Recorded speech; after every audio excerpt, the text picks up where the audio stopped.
رسوله الكريم أما بعد.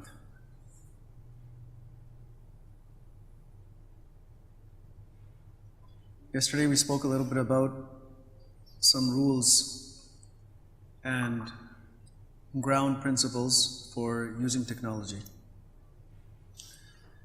Another important thing to keep in mind,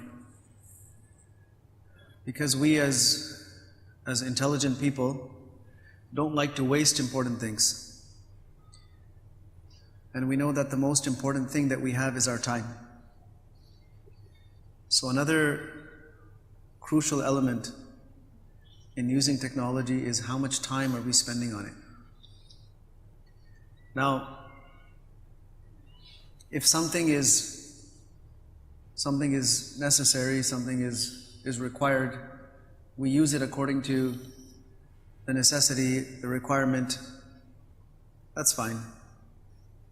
The problem arises when things start becoming addictive and we start dedicating more time than is necessary, then more time than is appropriate, and then more time than is even sensible or logical.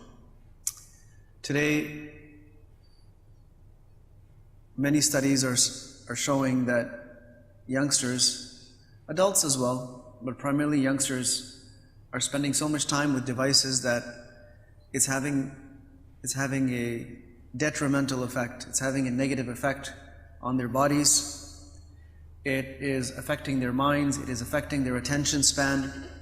It is affecting some people's vision. It is affecting some people's ability to learn. It is creating an irritable state inside the young person where they're constantly on the edge and very easily lose their temper. And these are changes that are noticed based on the usage of these devices and an increase in screen time. So we have a responsibility to ourselves, we have a responsibility to our bodies, we have a responsibility to our families, we have a responsibility to our education, and we have ultimately a responsibility to Allah subhanahu wa ta'ala. These devices and this technology, the moment it starts becoming a barrier between us and these duties and responsibilities of ours, it means we've gone too far. Today many parents have this concern that the moment my child comes home, they just go into their room, they're on their device, whether that means they're playing something, they're playing games, or they're just messaging friends, or whatever it is. And even living under the same roof, people are spending less and less time together. They're spending more and more time isolated in their own spaces, in their own rooms, and just doing their own thing. And some children will not even eat together with the rest of the family. They'll take their food and go into their room, and they'll be on their computer or iPad or whatever it is, and they'll be eating by themselves.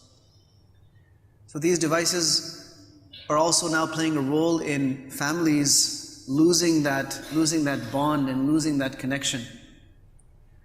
So you really have to think responsibly, and you have to think honestly about what this is really doing for you. Do you want to be a person who can't connect with the people that are closest to you, with the people that are most important to you? And it's interesting that when we talk about social media, whether it's groups that are chatting or various social media platforms, there's a direct connection for youngsters especially.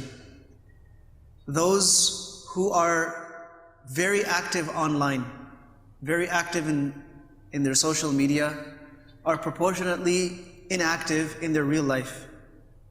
So you have many youngsters that have maybe hundreds of friends online, but in their real life they have very few friends or no friends. In the online forums or platforms, they're participating and commenting and posting things, but they are in reality they're socially so weak that they can't hold a conversation with the next person. That same person who appears to be very, very active on social media is not just an introvert in real life, but they don't have any social skills. And the people who designed these social media platforms are saying that we did not design these for children. We did not design these for kids that are growing up. It's not for them. And because there's no real measure to stop people from doing this, kids get carried away, it affects everything. So part of being a Muslim is also being an intelligent human being and doing what matters first, and putting things in priority, in a list of priorities, and doing the most important things first, and giving more time to the more important things and less time to the less important things. At this age, while we are developing our social skills, our conversational skills, we're developing our etiquette and behavior, it's more important for us to interact with real people than it is for us to be interacting online in the digital world. May Allah subhanahu wa ta'ala enable us to use these things responsibly. And may Allah subhanahu wa ta'ala not make these things a source of harm for us. Wa sallallahu wa sallam wa baraka ala nabiyyina Muhammad wa ala alihi wa ashabihi ajma'in.